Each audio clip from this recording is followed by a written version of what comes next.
Hi everyone, this is Pallavi. Welcome back to my YouTube channel. I hope you all are doing well. तो I know मेरी बहुत दिनों से video नहीं आ रही है क्योंकि मैं अभी इतने सारे एग्ज़ाम्स के नोटिफिकेशन आ चुके हैं ना, तो मैं समझ नहीं पा रही हूँ कि मैं क्या करूँ, कैसे करूँ। सबसे पहले तो मुझे ये देखना है कि कहाँ मैं लैग कर रही हूँ, कहाँ मेरे में कमी है। मैं उस सारी वीकनेस को, अपने स्ट्रॉन्ग पॉइंट को पहले देखना चाहती हूँ, खुद को अच्छे से एनालाइज़ करना चाहती हूँ कि आखिर मेरी में कहाँ कमी आ रही है। मैंने अपनी सारी वीकनेस को अच्छे से एक कॉपी में नोट किया है और मैं उन सभी पे वर्क करने वाली हूँ। मैंने अभी लाइब्रेरी भी ज्वाइन कर लिया है क्योंकि मेरे घर में अच्छे से पढ़ाई नहीं हो पा रही थी और मुझे अभी कंटिन्यूस एटलीस्ट 7 to 8 आवर्स देना पड़ेगा, क्योंकि अभी प्री प्लस मेंस दोनों को हमें साथ में लेकर चलना पड़ेगा, क्योंकि सारे एग्ज़ाम्स लाइनअप हैं अभी और हमारे पास बहुत सारी अपॉर्चुनिटी है। तो मैं उस अपॉर्चुनिटी को नहीं खोना चाहती हूँ। और उसके बाद अभी जो है, ज़्यादा मैंने देखा है कि मेरे मेंस में जो मार्क्स आए हैं वो काफ़ी कम आए हैं, तो मुझे मेंस पे ज़्यादा फोकस करना होगा। क्लर्क मेंस में स्पीड प्लस आपको कॉन्सेप्ट क्लियरिटी भी दोनों की नीड होती है। तो मैं अभी मेरे में ये है कि मैं क्वेश्चन सारे मेरे से बन जाते हैं, बट विथ टाइमिंग मैंने सेल्फ प्रैक्टिस नहीं की है। वीडियोज़ देखने से कुछ नहीं होता है, वीडियोज़ आपको बस कॉन्सेप्ट क्लियर करने के लिए ज़रूरी होता है, बट हमें क्लर्क मेंस अगर आप देने जा रहे हो तो आपको विथ टाइमिंग आपको अच्छे से प्रैक्टिस करने की नीड है। वो भी खुद से आप क्वेश्चन को सॉल्व करो, क्योंकि अगर आपको क्वेश्चन आता भी है ना, तो फिर भी अगर आप अच्छे से टाइमिंग के साथ उस क्वेश्चन को सॉल्व नहीं करोगे तो कोई फ़ायदा नहीं है, आपका टाइम आपका चला जाएगा। आप कितना भी क्वेश्चन बना लो, अगर आप उसको टिक ही नहीं कर पाओगे एग्ज़ाम में तो मैं अच्छे से प्रैक्टिस करने वाली हूँ मेंस की। तो मैं गाइडली पीडीएफ सोच रही हूँ कि मैं उसको सॉल्व करूँ खुद से। स्पेशली रीजनिंग को मैं स्ट्रॉन्ग करना चाहती हूँ। और मेरे इंग्लिश में तो मैं अभी वीडियोज़ पे डिपेंड हूँ। तो सबसे पहले मैं लाइब्रेरी जाने के बाद अपना टू डू लिस्ट वगैरह प्रिपेयर करके, उसके बाद मैंने एक दिन पहले एक मॉक दिया था एमबीपीएस पीओ का, तो मैं उसको एनालाइज़ करने के लिए बैठ जाती हूँ। अच्छे से प्रॉपर तरीके से मैं उस मॉक को एनालाइज़ करती हूँ। मेरी अभी पजल्स मेरा मेन है, मैं पजल्स पे ज़्यादा ध्यान देने वाली हूँ। अभी एस वैसे भी एमबीपीएस पीओ का प्री आने वाला है, बहुत कम टाइम बचे हैं। 17-18 को तो नहीं होने वाला है, I think 23rd and 24th को हो मे बी। तो उसमें भी हमें काफ़ी कम टाइम है, तो हमें प्री पे ज़्यादा फोकस करना पड़ेगा।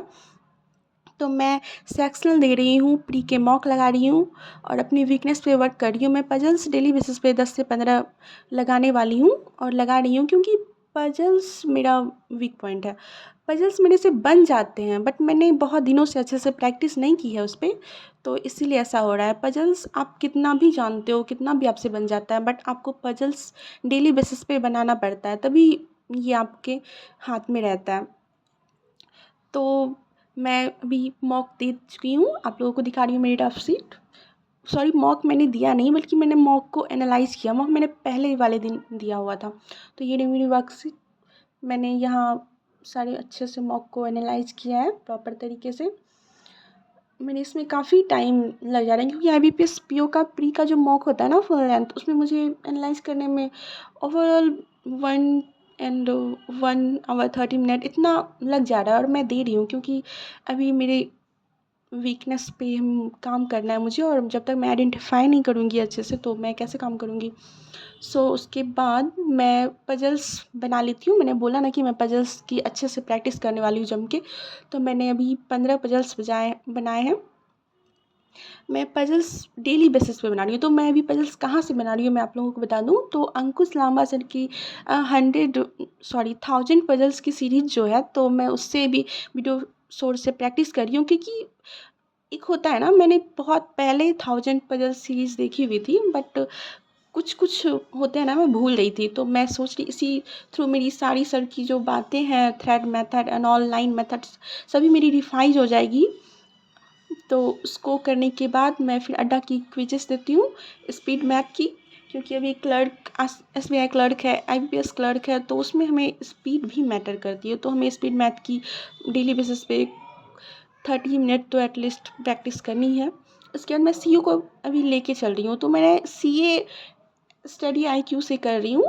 स्टडी IQ में ये है ना कि अभी सर ने अपलोड ही नहीं करते हैं। मैंने इतना सारा पैसा वेस्ट कर दिया उसमें, क्योंकि sir time to time update नहीं दे रहे हैं।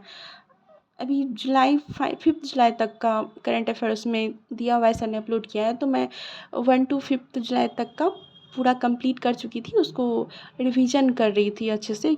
उसके बाद है ही नहीं वहाँ पे, तो मैं फिर आगे क्या करूँगी। तो फिर मैंने कपिल काठफल सर का कोर्स परचेस किया हुआ है, तो मैं वहाँ से आगे कंटिन्यू करने वाली हूँ अपने CA को, क्योंकि अभी हमें CA को साथ में लेकर के चलना पड़ेगा, क्योंकि सारे एग्ज़ाम्स लाइन अप है, तो बाद में टाइम नहीं मिलेगा। उसके बाद फिर मैंने FBPO का रीजनिंग का एक सेक्शनल मॉक दिया है, तो ये काफ़ी अच्छे लेवल के सेक्शनल मॉक था। इसमें इनपुट था, डाटा सफिशिएंसी था, सब कुछ था। तो मैं आप लोगों को दिखाती हूँ।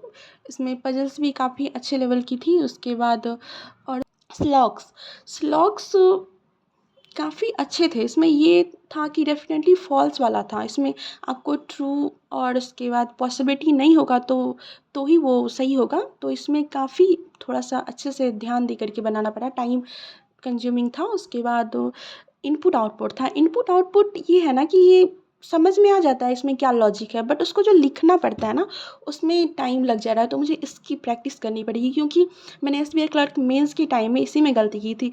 मुझे पता था इनपुट आउटपुट का लॉजिक, बट उसमें मैंने 10 मिनट लगा दिया था उसको सॉल्व करने में। तो ये मुझे इस पे वर्क उसके बाद आज के लिए इतना ही। मैं आ जाती हूँ फिर घर। उसके बाद इतना करने के बाद एक आइसक्रीम ट्रीट तो बनता है। तो दैट्स इट फॉर टुडे। मिलते हैं नेक्स्ट वीडियो में।